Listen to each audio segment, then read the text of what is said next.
அஸ்ஸலாமு அலைக்கும் வரஹ்மத்துல்லாஹி வபரகாத்துஹு. ஐபவான் வணக்கம். நான் உங்கள் Imtiaz Jafardeen. Know it all with Imtiaz சேனல்லேருந்து ஹாட் டாபிக் நாளான்னைக்கு பாராளுமன்ற தேர்தல்.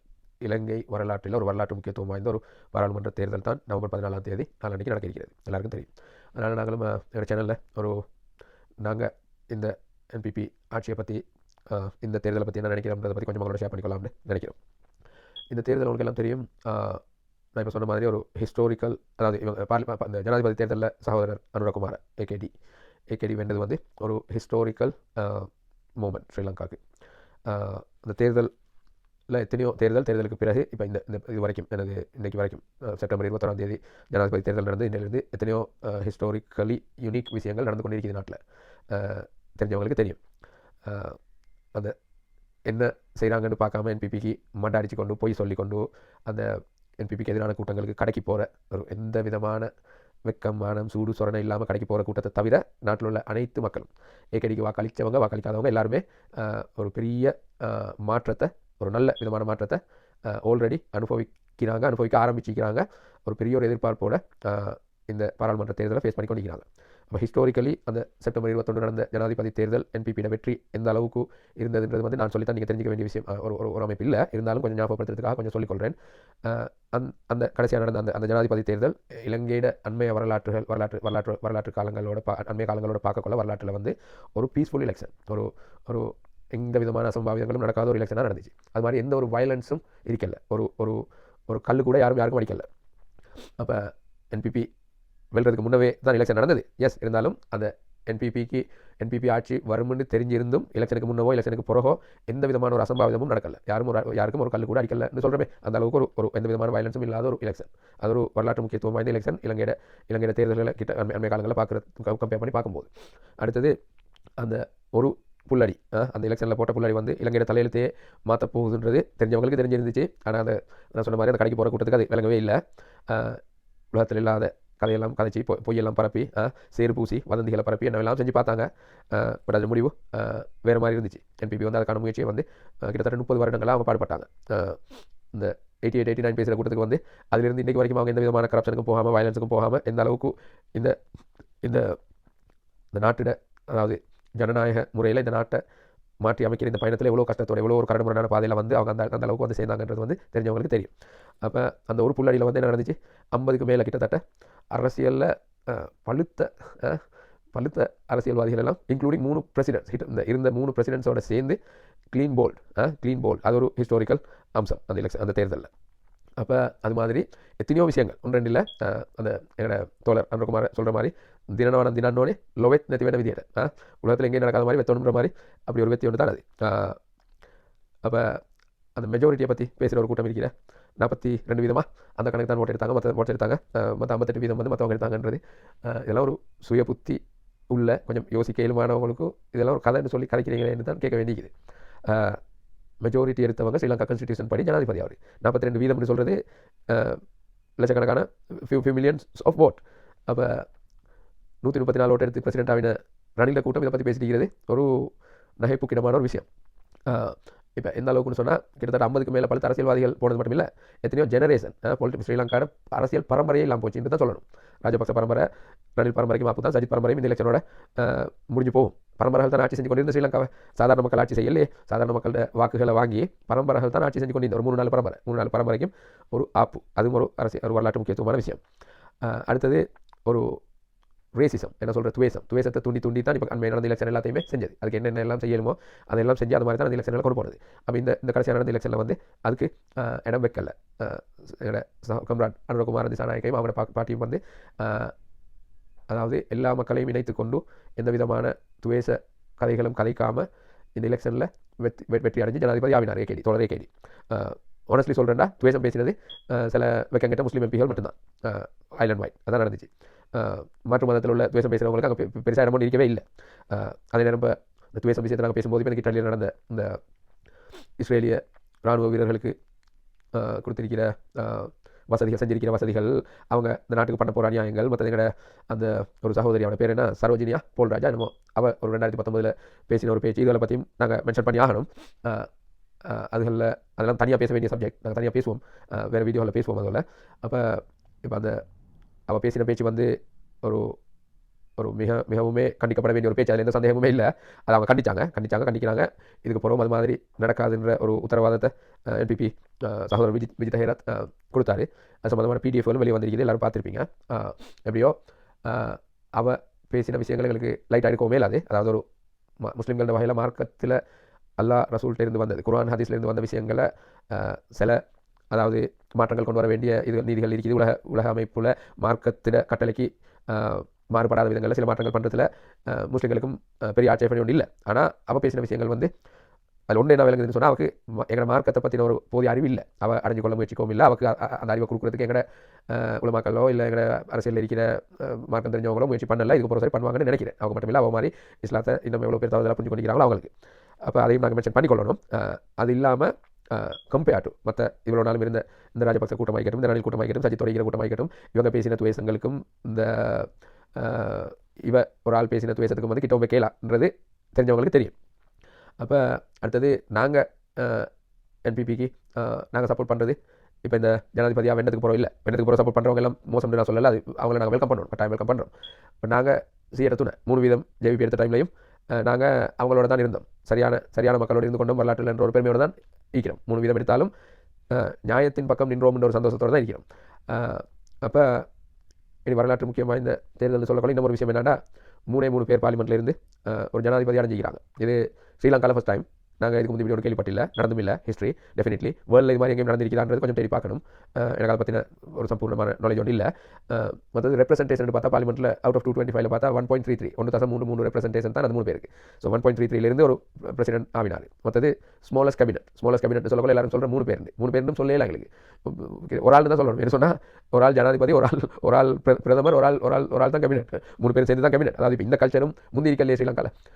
நாங்கள் சின்ன காலத்தில் எல்லாம் வந்து இப்படி இருக்கல. ஜனாதிபதியாக இருப்பார், பிரதமராக இருப்பார், கேபினட் போஸ்ட் எதையும் அவங்க எடுக்க மாட்டாங்க. இதெல்லாம் வந்து இடையில வந்தது. If I am not wrong, ஜேஆருக்கு பிறகு அல்லது மஹிந்தக்கு பிறகு வந்தது தான் இதெல்லாம். ஜேஆர் அல்லது சந்திரிகாவுக்கு பிறகு நினைக்கிறேன் வந்தது தான் இதெல்லாம். இந்த என்ன சொல்கிற பிரசிடென்ட்டு மீக்கிற மினிஸ்டர் எல்லாத்தையும் வழி வச்சுக்க பார்க்குற, பிரதமருக்கும் கொடுக்க பார்க்குற, இப்படியெல்லாம் இதெல்லாம் இருக்கல. இப்படியெல்லாம் பார்க்கல. ஒரு ஆள் தான் மிச்சம், பிரதமரையும் ஜனாதிபதியையும் டிஸ்கவுண்ட் பண்ணினோம்டா.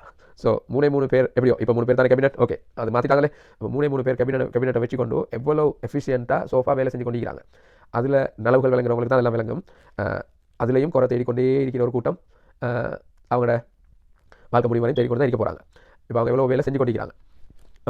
கரப்ஷன், ஊழலுக்கு எதிராக மேக்ஸிமம் செய்கிறாங்க. ஆனால் அதெல்லாம் வந்து உடனே ஃப்ரூட்ஸ் வந்து உடனே வராது. இது பண்ண உடனே வந்துடுறதுக்கு அப்படி இல்லை. உலக நியதி ஒன்று இருக்குது. அவர் எங்களோட தோழரை கேடி சொல்லுவார், ஒரு இன்டர்வியூவில் சொல்லுவார், எங்களுக்கு இதுக்குள்ள முயற்சிகளை தான் எடுக்கலும். நான் கோர்ட்டும் இல்லை, நான் ஜட்ஜும் இல்லை அப்படின்றது. அது மாதிரி கரப்ஷனுக்கு எதிராக நடக்க வேண்டிய விஷயங்களை வந்து அவங்க கணக்காக செஞ்சு கொண்டு போகிறாங்க. சரியான முறையில் சட்டப்படி செஞ்சு கொண்டு போகிறாங்க. அரசியல் பழிவாங்கல்கள் இல்லாமல், அதாவது ஊழலான முறையில் இருக்காமல் சரியான முறையில் அதை செய்கிறதுக்கு போய்ட்டு கொண்டிருக்கிறாங்க.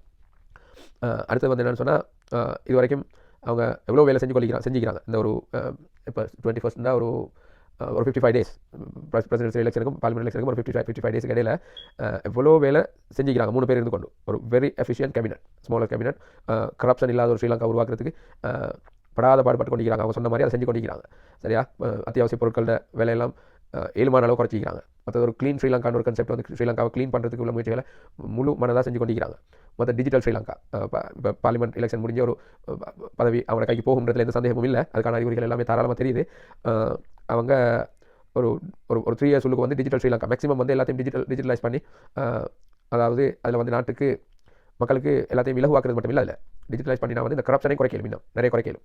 இதே அது மாதிரி ஒரு டிஜிட்டல் ஸ்ரீலங்கா இது பண்ணுறது. மற்ற இப்போ இந்த விசா ஸ்கேம், ஸ்ரீலங்கா எங்களோட வெடக்காரியா வெட்டா எல்லாரும் நினச்சி கொண்டிருக்கிற ரணில் வந்து அந்த விசா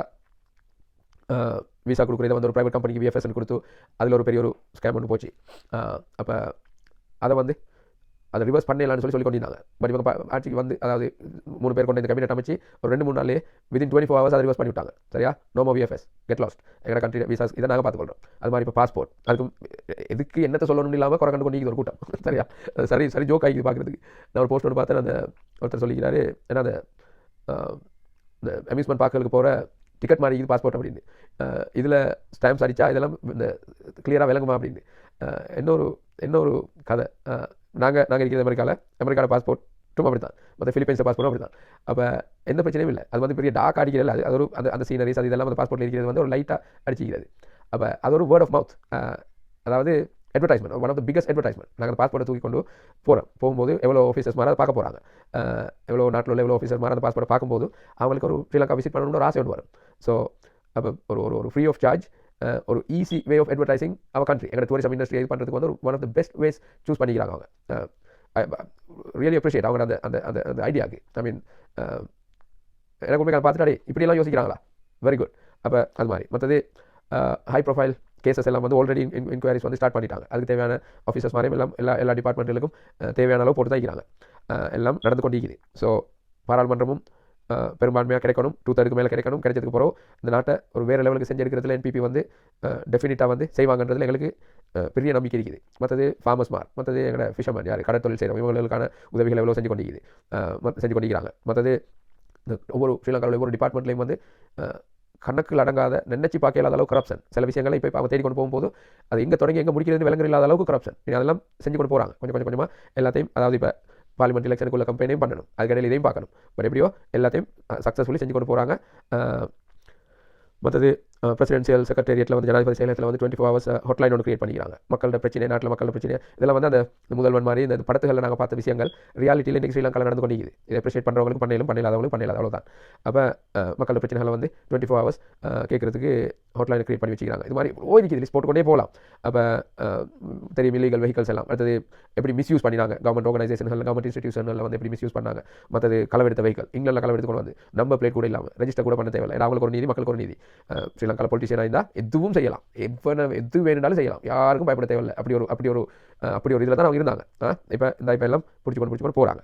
இப்போ சிலவங்க கேட்குறது இப்போ என்ன செஞ்சுக்கிறாங்கன்னு அது எந்த வாயால் கேட்குறேன்னு தெரியாது. பட் கேட்குறாங்க, சிலவங்க கேட்குறாங்க. இப்போ ஓகே இப்போ வந்தாச்சு, பிரசிடென்ட் வெண்டாச்சு, என்ன செஞ்சுக்கிறாங்க. அப்போ உங்களுக்கு கொண்டு போய் விளங்குது இல்லைன்னு சொன்னால் sorry.com அவ்வளோதான் சொல்லலாம். மற்றது ஃபாரின் சப்போர்ட் கிடைக்காது, டிப்ளமசி தெரியாது, டிப்ளமேட்டிக் இது ஒன்றும் தெரியாது, உங்களுக்கு எக்ஸ்பீரியன்ஸ் இல்லை, எல்லாம் ஒன்றும் நடக்காது அப்படி இப்படின்னாங்க. வேண்டிய மட்டும் ஃபாரின் சப்போர்ட் வருது. ஓகே நினைக்க இல்லாத அளவுக்கு வருது. எல்லா இதுக்கு முந்தின கவர்மெண்ட்டில் விட வருதுன்னு தான் சொல்லணும். அது எனி சூப்பர் பவர் ஆகிக்கட்டும், யார் ஆகிக்கட்டும், அமெரிக்கா ஆகிக்கட்டும், கனடா ஆகிக்கட்டும், இங்கிலாந்து ஆகிக்கட்டும், யூரோப்பியன் கண்ட்ரிஸ் ஆகிக்கட்டும், ஜப்பான் ஆகிக்கட்டும், யார் ஆகிக்கட்டும், எல்லாருமே எங்களோட தோழர் ஏகேடியோடையும் அவங்களோட 3 பேர் டீமோடையும் வந்து போட வேண்டிய மீட்டிங் எல்லாம் போட்டு பேச வேண்டிய விஷயம் எல்லாம் பேசி பண்ண வேண்டிய ப்ராஜெக்ட் எல்லாம் ஸ்டார்ட் பண்ணி எல்லாம் பக்காவாக நடந்து கொண்டு யாரும் கவலைப்பட வேணாம். அதில் பற்றி ஜப்பானில் ஒரு 10-11 ப்ராஜெக்ட் இன்க்ளூடிங் லைட் ரயில் ப்ராஜெக்ட். இந்த லைட் ரயில் ப்ராஜெக்ட் எல்லாம் வந்து அது சொன்னதுக்கு விளங்காது, அதெல்லாம் அனுபவிச்சு பார்த்திக்கணும். வெஸ்டர்ன் கண்ட்ரிலாம் இங்கே போனவங்களுக்கு அதெல்லாம் தெரியும். இதெல்லாம் இவ்வளோ ஒரு கொழும்பு மாதிரி ஒரு சிட்டியில் ட்ராஃபிக்கில் மண்டை மாதிரி கொண்டு வேறு தூத்தி கொண்டு பொல்யூஷனில் எட்டம் இல்லாமல் இருந்து கொண்டு நெருக்கி கொண்டு இவ்வளோ கஷ்டப்படுறாங்க மக்கள். இந்த மாதிரி லைட் ரயில் ப்ராஜெக்ட் எல்லாம் வந்தால் இவ்வளோ ஈஸியாகும். அதெல்லாம் வேர்ல்டில் எல்லா மேஜர் சிட்டிலையும் வந்து இந்த மெட்ரோ ப்ராஜெக்ட்ஸ் வந்து இருக்குது. அப்போ அது ஒரு கொழும்புக்கு அது மாதிரி ஒரு ப்ராஜெக்ட் ஒன்று எவ்வளோ நல்லா அதை கூட எங்களோட கோட்டா சார் வந்தோடனே அதையும் முடிச்சுட்டு தான் அவர் ஜப்பானை பார்த்து கொண்டு போய் எங்கே வாசி இருக்குதோ அது மட்டும் தான் செஞ்சாங்க. எதில் கமிஷன் அடிக்கலும், எதில் எவ்வளோ சம்பாதிக்கல அது மட்டும் தான் செஞ்சாங்க, வேறு ஒன்றும் செய்யலை. அப்போ அது மாதிரி எல்லா டிப்ளமசியும் நினைச்சதை விட கூடுதலாக நடந்து கொண்டிருக்குது. இந்த குறுகிய காலத்தில் கிட்டத்தட்ட ஒரு 55 நாளில் நாங்கள் நினைக்காத அளவுக்கு ஃபாரின் கண்ட்ரிஸ், ஃபாரின் ஆர்கனைசேஷன்ஸ், அது IMF ஆகிக்கட்டும், வேர்ல்ட் பேங்க் ஆகிக்கட்டும், ஏசியன் பேங்க் ஆகிக்கட்டும், யாருக்கு என்னென்ன செய்யணுமோ எல்லாம் செஞ்சு கொண்டிருக்கிறாங்க. இவங்க டெப் பண்ணி பண்ணாலும் அவங்களே வந்து டெப் பண்ணுறாங்க. அந்த அளவுக்கு ஒரு நம்பிக்கை வந்திருக்குது. ஈவன் ஃபாரின் கண்ட்ரிஸுக்கு, ஃபாரின் ஆர்கனைசேஷனுக்கு கூட எங்களோட ஜனாதிபதி இந்த என்பிபி வந்து இந்த நாட்டுக்கு ஒரு மாற்றத்தை கொண்டு வருவாங்கன்றது எங்களோட நாட்டு மேதாவிகளுக்கு விளங்காட்டியும் வெளியில் உள்ளவங்களுக்கு விளங்கி இருக்குது. மற்றது லோக்கல்லையும் வந்து டிஃபென்ஸ் ஆகிக்கட்டும், மற்ற இந்த ட்ரக்ஸ் இந்த இதில் ஒழிக்கிறது ஆகிக்கட்டும், எல்லாத்துக்கும் வந்து இந்த குறுகிய காலத்தில் 3 பேர் இருந்து கொண்டு 7 மாத அளவு அவங்க 4 பேர் நிபுணராட்சியும் சேர்த்து 4 பேர், ஆனால் கேபினெட்டில் இருக்கிற 3 பேர். அப்போ 7 மாத அளவு எல்லாத்தையும் ஹேண்டில் பண்ணி கொண்டு தான் இருக்கிறாங்க. உதாரணத்துக்கு நான் சொன்னேன் இந்த அர்கம்பே அது இந்த ஜைனிசம் இஷ்யூ ஸ்ரீலங்காவில் தனியாக பேசப்பட வேண்டிய விஷயம். அதை வந்து எப்படி மாற்றி கேம் ஒன்று கொடுக்க இருந்துச்சு, வேற ஒரு பார்ட்டியாக இருந்தால் இந்த கூட்டம் ரணிலோ சஜித்தோ இருந்திருந்தா, அதுக்கு அவங்களோட ஆக்களோ இருந்திருந்தா, அதுக்கு அதை இன்னொரு எலெக்ஷன் வைக்கிறதுக்கு இன்னொரு ட்ரம்ப். இப்போ பிரசிடென்ட் எலெக்ஷன் வெண்டாச்சு, இதை முஸ்லீம்களுக்கு எதிராக ஈஸியாக திருப்பி விட்டிருந்தா மெஜாரிட்டி வந்து மெஜாரிட்டி ஆஃப் த மெஜாரிட்டி என்பிபிக்கு தான். என்பிபிக்கு எதிராக இருக்கிறது கொஞ்சம் மைனாரிட்டியில் உள்ள ஒரு கூறுகட்ட கூட்டம் தான். அப்போ மெஜாரிட்டி ஆல்ரெடி இருக்கும்போது அந்த 1-2 சரி கொஞ்சம் மிஸ் ஆகிற ரணிலுக்கு சஜித்து கழிச்ச கூட்டம் எல்லாம் எப்படி டேர்ன் ஆகிக்கும், இது தூக்கி எங்கள் தலையில் போட்டிருந்தா ஈஸியாக போடிச்சு. ஆனால் அப்படி செய்யலை. ஆனால் அதெல்லாம் யோசிக்கிறவங்களுக்கு புத்தி உள்ளவங்களுக்கு எல்லாருக்கும் விளங்காது. என்ன செய்ய அந்த நாடு உருப்படணும்டா என்பிபி ஆட்சி ஒன்று வரணும், கட்டாயம் வரணும், வருது, அதில் பிரச்சனை இல்லை, பட் நல்ல மெஜாரிட்டியாக வரணும். அதுக்கு தான் இந்த வீடியோ. அப்போ அந்த டிஃபென்ஸ் அவங்களோட மீட்டிங்கள் அது இது அரேஞ்ச்மெண்ட்ஸ் அது மாதிரி இப்போ இந்த ட்ரக்ஸ் எல்லாம் வந்து இப்போ முந்தைய ட்ரக்ஸ்கள் பிடிப்பட்டது என்ன நடக்குதுன்னு தெரியாது போகிறோம். இப்போ இந்த ஏர்போர்ட்டில் அது இது பிடிப்பட்ட கேஸ்கள் எல்லாம் வந்து மற்ற இந்த பார் லைசன்கள் ஒரு இல்லீகலாக கொடுத்ததில் கேன்சல் பண்ணதாக எல்லாம் 7 அளவு செஞ்சு கொண்டு போகிறாங்க. நான் இப்போ எவ்வளோ பொய்களை பரப்பி எவ்வளோ எவ்வளோ ஸ்லாண்டரிங் இட்டுக்கட்டான விஷயங்கள் பொச்ச பொய்யெல்லாம் அவ்வளோ பயம். என்பிபி ஆட்சி அமைஞ்சிருந்து பயம், நாடு உருப்பட்டு பயப்பட்ட ஒரு கூட்டம் உலகத்தில் இருக்கிற ஸ்ரீலங்கா மட்டும் தான் இருக்குது, எல்லாரும் சொல்கிற விஷயம் தான். அப்போ இந்த மாதிரி எல்லாம் பயந்து இல்லாத பில்லோ எல்லாம் மாவாப்பிச்சு அவங்க வந்து அது நடக்கும் இது நடக்கும் செய்ய இந்த ரிலிஜன் ஃபாலோ பண்ண எல்லாம் 10,000 போய் எவ்வளோ இட்டுக்கட்டுகளை கதைச்சி வந்தால் யாரும் லோன் தர மாட்டாங்க, அது இது எவ்வளோ எல்லாம் சொன்னீங்க. எக்ஸ்பீரியன்ஸ் இல்லாத ஒன்றும் செய்யலாம் அவங்களுக்கு. எக்ஸ்பீரியன்ஸ் விளங்கி தான் எக்ஸ்பீரியன்ஸ் அவங்களுக்கு எக்ஸ்பீரியன்ஸ் மற்ற கொடுத்து எக்ஸ்பீரியன்ஸ் களவு எடுக்கிறதுலையும் அநியாயம் பண்ணுறதுலையும் இந்த ஊழல் பண்ணுறதுல இதில் தான் அவங்களுக்கு எக்ஸ்பீரியன்ஸ். அதுக்கு எக்ஸ்பீரியன்ஸ் அந்த எக்ஸ்பீரியன்ஸ் இவங்களுக்கு இல்லை. ஆஃப்கோர்ஸ் யூ ரைட், இவங்களுக்கு இல்லை. அப்போ இப்போ கடன்களை பற்றி அதுக்கும் காய்க்கிறாங்களே, வந்து ஒரு மாதத்தில் எவ்வளோ கடன் அவ்வளோ கடன் அப்படின்னு கடன் எடுக்க போடான்னு சொல்லியோ கடன் எடுக்க மாட்டோம்னு சொல்லியோ என்பிபியோ ஜேபிபியோ ஒரு நாளும் சொல்லலை. அது தெரிஞ்சவங்களுக்கு தெரியும். அவங்க ஆல்வேஸ் சொன்னது வந்து கடன் எடுக்கிறது எப்படி எடுக்கணும், எங்கே எடுக்கணும், அதை எப்படி யூஸ் பண்ணணும். அது கடன் எடுத்து களவெடுத்த கூட்டம் ஸ்ரீலங்கா மட்டும் நினைக்கிற வரல கடன் எடுத்துக்கிறாங்க நிறைய கண்ட்ரிஸ். ஆனால் கடன் எடுத்து களவெடுத்த கூட்டம் இன்னும் 2 கண்ட்ரிக்கு மையம். ஆனால் இந்த ஸ்ரீலங்கா மாதிரி இல்லையாயும் எங்கேயுமே கடன் எடுக்கிறதுலையும் களவெடுக்கிற கூட்டம். இப்படி இனி இந்த நயவஞ்சகத்தனம் தான். அந்த ஒரு கிட்டடியில் ஒரு போஸ்ட் ஒன்று பார்த்தேன். அந்த ஏன்னா நியாயத்துக்காக போராடுற சிங்கமா இல்லாட்டியும் அநியாயத்துக்காக குரல் எழுப்புற நாயா இல்லாமல் இருங்க அப்படின்னு. அது உண்மையான கதை தான். இந்த வெக்கங்கெட்ட மானங்கெட்ட அந்த கூறுகெட்ட கூட்டம் வந்து இருக்கிறத சொன்னால் பரவாயில்ல, இல்லாத பொய்யெல்லாம் சொல்லி இட்டு கட்டி இந்த அரசாங்கத்தை சீரழிக்கிறதுக்கு இவரது ஜனாதிபதியோட காலை எப்படி பிடிச்சி இழுக்கலும், எப்படி இதை சீரழிக்கலும், என்ன பொய்யை சொல்லி என்ன கூத்தாடிச்சு என்ன சரி செஞ்சு ஜனாதிபதி இந்த பாராளுமன்ற தேர்தலில் இவங்களுக்கு மெஜாரிட்டி எடுக்க விடாமல் கேளுன்றதுக்கு என்னெல்லாம் செய்யணுமோ அதெல்லாம் செஞ்சு கொண்டிருக்கிற ஒரு கூட்டம். அவசரம் என்ன அவசரம்னா அந்த ஓட் பண்ணல ஓட் பண்ணி பொறுமையாக வைக்கிறாங்க. ஓட் பண்ணாதவங்களுக்கு அவசரம் வந்து இன்னும் கல்லன் பிடிக்கல, இன்னும் நாடு டெவலப் ஆகல. எவ்வளோ நாளில் ஒரு மாதத்தில் 55 நாளில் ஒரு நாட்டை டெவலப் பண்ணுறதுக்கு என்னடா வரும், என்ன ஒரு கதை. இது வரைக்கும் 2048 சார் நாட்டை டெவலப் பண்ணுறதுக்கு பார்த்து இந்த கூட்டம் தான் இது. சரியா? யோசிங்க. நான் சொல்கிறது நியூட்ரல் ஆகிக்கிறாங்களுக்கு அந்த கூட்டத்தை விடுங்க. அந்த என்ன தான் செஞ்சாலும் நலவுகள் ஒன்றுமே விளங்குதில்லை, மட்டும் அடிச்சு கொண்டே இருக்கிற கூட்டம் அது முடியாது. அதை விடுங்க. இந்த ஒரு நடுநிலைமை இருக்கிறவங்க இருப்பீங்களே, அதாவது லாஸ்ட் எலெக்ஷனில் வந்து என்பிபிக்கு கொடுக்காதவங்களா இருந்தாலும் யோசிங்க. நாடு எங்கே போகுதுன்றதை பாருங்கள், உலகம் எங்கே போகுதுன்றதை பாருங்கள். அதுக்கு மாதிரி இந்த பார்லிமெண்ட் எலெக்ஷனில் வந்து உங்களோட பெருமதியான ஓட்ஸ்களை கொடுங்க. இவங்க இப்போ ஆல்ரெடி சொல்கிறது ஒப்போசிஷனுக்கு ஒரு நல்ல ஒப்போசிஷன் நல்ல ஒரு எதிர்கட்சி உருவாக்குறதுக்காக அவன் போராடுற யார் ரணில் சஜித் அவனோட பாட்டியெல்லாம் மஹிந்தையோ எல்லாரும் அவனோட பாட்டியெல்லாம் தலையெல்லாம் எலெக்ஷன் கேட்கவே இல்லை. அவங்க அவுட் க்ளீன் போல்ட். அவனோட பாட்டியல் சொல்கிறேன்னா நல்ல ஒரு எதிர்கட்சி உருவாக்கு. ஸ்பெஷலி எங்களோட பால்போத்தர் சஜித் நல்ல எதிர்கட்சியில் எங்கள் நாட்டுக்கு வேணும். நல்ல ஒரு ஆளுங்கட்சி, நல்ல ஒரு ஜனாதிபதி வந்திருக்கிறாரு, நல்ல ஒரு ஆளுங்கட்சியும் வரப்போகுது. இந்த நாடு உருப்பட போகுது. இந்த நாடு உருப்படுறதுல பிரச்சனை உள்ள மூதேவியெல்லாம் இப்படியே பேசிட்டு இருங்க. சரியா? நாடு உருப்பட்ட போகிறோம், எல்லாரோடையும் சேர்ந்து நீங்களும் பிரயோசனம் அடைஞ்சு கொள்ளுங்க. சரியா? இதுதான் நடக்க போகுது. அந்த மொத்தம் என்ன, அவர் இப்போ எங்கள் சார் எலெக்ஷன் கேட்கவும் இல்லை. ஆனால் சார் வந்து அவர் சாவும் வரைக்கும் அவரோட நரித்தனத்தோட மாட்டார். அவர் என்ன நரிக்காமல் சரி பண்ணி எவண்ட காலம் சரி இழுத்து அவர் என்னமாவது ஒரு கார காக்கிறதுலேயே தான் இருக்கிறார். அவர் ரணில் அவர் ஒரு ஹீரோன்னு சொல்லுவாங்க நினச்சி கொண்டிருக்கிறேன். அவர் ஒரு ஹீரோ இல்லை, அவர் ஜீரோவும் இல்லை. ஜீரோன்னு சொல்லுவாங்க, ஹீரோ இல்லை ஜீரோன்னு வாங்கலை. அவர் ஜீரோவும் இல்லை, அவர் ஒரு மைனஸ். நான் சொல்லுவேன் அவர் ஒரு மைனஸ்.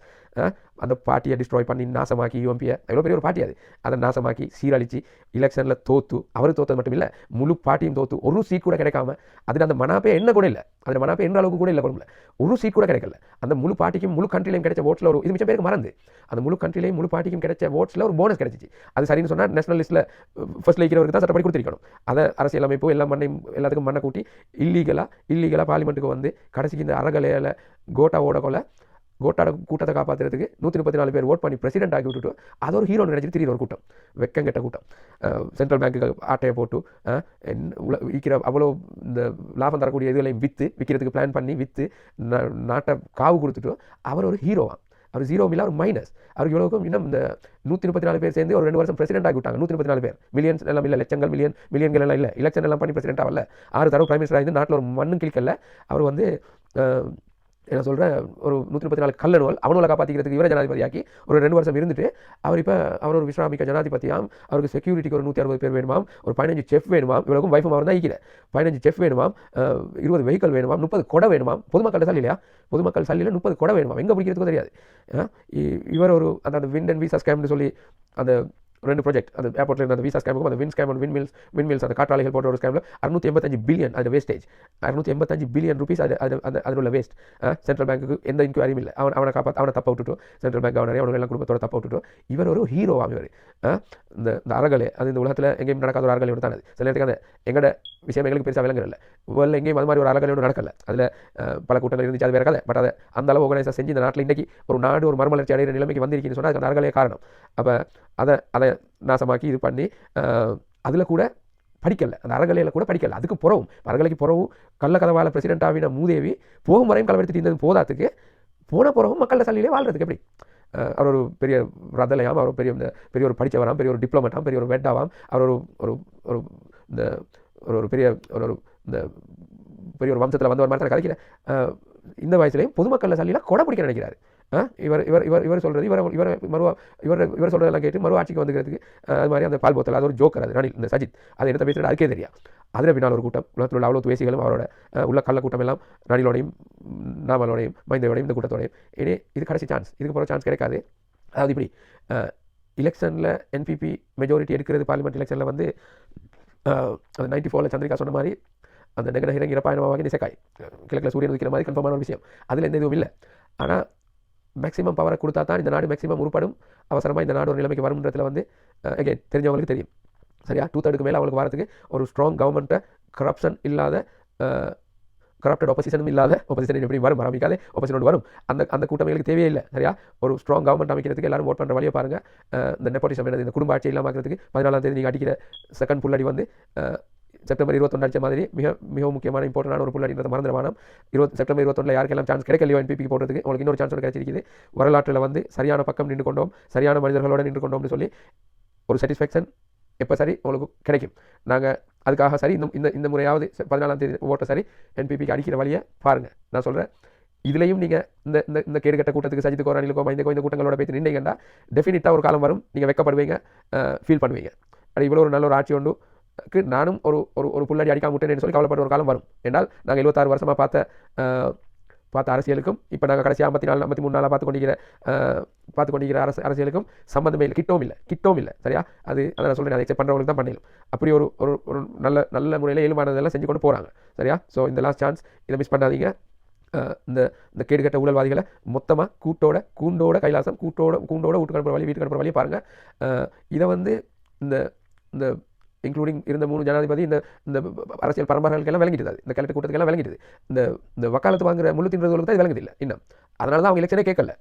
50 பேருக்கு மேலே காலங்காலமாக பார்லிமெண்ட்ல இருந்தவனே பயந்து விட்டு காவிக்கிறான். அதுகளோட முள்ள திண்டு கொண்டிருக்கிறதோ இன்னும் குறைச்சி முடியல, இன்னும் குறைச்சி கொண்டே இருக்கிறாங்க சோசியல் மீடியாலையும் அங்கேயும் இங்கேயும். இதை நிப்பாட்டுங்க. இனஃப் ஸ்லேவரி, அடிமைத்துவம் போதும், இதுக்கு மேலே தேவையில்லை. ஒரு நல்ல ஆட்சி ஒன்று அமைய போதும், அமைகிறதுக்கு உங்களோட பங்களிப்பை முழுசாக கொடுக்குற வழியை பாருங்கள். தேங்க்ஸ் ஃபார் வாட்சிங், ஸ்டே டியூன். இந்த வீடியோஸ் நாங்கள் ஃபியூச்சரில் கொண்டு வருவோம். See you. Bye bye.